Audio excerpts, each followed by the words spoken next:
अब हमारा next topic है एक्यूट एपिग्लोटाइटिस। ठीक है, लैरिंक्स स्टार्ट कर दिया है। इसकी डेफिनेशन क्या है? It is an acute inflammatory condition confined to supraglottic structure. ठीक है, तो सुप्राग्लॉटिक स्ट्रक्चर का इन्फ्लेमेशन होगा तो उसको क्या बोलेंगे अपन? Acute epiglottitis. ठीक है, सुप्राग्लॉटिक स्ट्रक्चर में क्या क्या आता है? एपिग्लोटिस आता है, एरी एपिग्लोटिक फोल्ड आता है और एरिटिनोइड्स आता है। ठीक है, तीन स्ट्रक्चर आ गए, एपिग्लोटिस, एरी एपिग्लोटिक फोल्ड और एरिटिनोइड।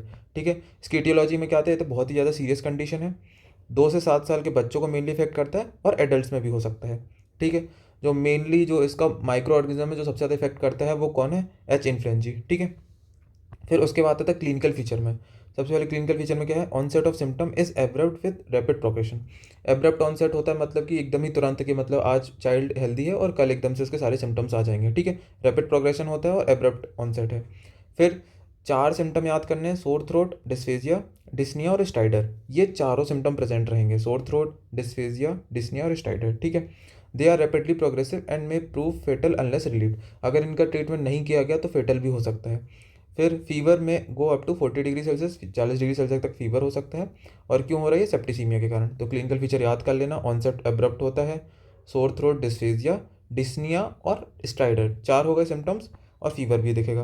फिर एग्जामिनेशन करेंगे तो इनडायरेक्ट लैरिंगोस्कोपी से करेंगे, तो जिससे अपन ये एपिग्लोटिक्स वाला एरिया देखेंगे तो यहाँ पर इडीमा और कंजेशन दिखेगा। ठीक है, जितने भी सुप्राग्लॉटिक स्ट्रक्चर है कहीं भी दिख सकता है। पर ये जो इनडायरेक्ट लैरिंगोस्कोप करते हैं अपन ओटी में करेंगे, क्योंकि वहाँ पर इंट्यूबेशन की मतलब इंट्यूबेशन कर सकते हैं वहाँ पर। क्योंकि अगर अपन इनडायरेक्ट लैरिंगोस्कोप अपन बाहर कर दिया कहीं, मतलब ऐसे नॉर्मल सेटिंग में कर दिया, तो वहाँ पर क्या हो सकता है? उसका रेस्पिरेटरी ऑब्स्ट्रक्शन हो सकता है, लैरिंजियल नर्व स्टिमुलेट हो जाएगी तो ऑब्स्ट्रक्शन हो जाएगा, तो उस वजह से दिक्कत हो सकती है। तो हमेशा ये इनडायरेक्ट लैरिंगोस्कोपी कहाँ प्रेफर करते हैं अपन? ओटी में, जहाँ पर अपने पास फैसिलिटी हो, अगर जैसे ये रेस्पिरेटरी ऑब्स्ट्रक्शन हो तो अपन इंट्यूबेशन कर सकें उसको। फिर लेटल सॉफ्ट टिश्यू एक्सरे नेक में देखेंगे तो अपन को थंब साइन दिखेगा। यहाँ पर दिख रहा है थंब साइन, ये एपिग्लोटिस, ये स्वेलिंग दिख रहा है यहाँ पर। ठीक है, फिर ट्रीटमेंट में कुछ नहीं, सिंपल है ट्रीटमेंट। हॉस्पिटलाइजेशन करते सबसे पहले, क्योंकि बात बहुत ज़्यादा डेंजर है रेस्पिरेटरी ऑब्स्ट्रक्शन होने का, तो तुरंत हॉस्पिटल में एडमिट कर लेंगे।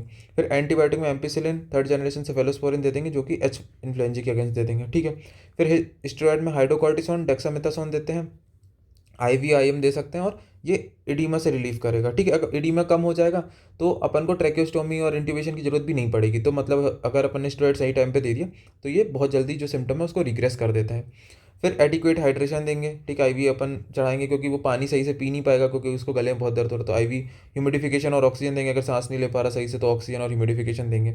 फिर इंट्यूबेशन और ट्रैकियोस्टोमी जब करते हैं जब रेस्पिरेटरी ऑब्स्ट्रक्शन हो गया हो। ठीक है, रेस्पिरेटरी ऑब्स्ट्रक्शन होने लगा हो तो अपन इंट्यूबेशन और ट्रैकियोस्टोमी करते हैं। ठीक है, तो ये था अपना एक्यूट एपिग्लोटाइटिस, बहुत ही छोटा और 5 नंबर में आराम से आ सकता है। ठीक है, ये कर लेना। Thank you.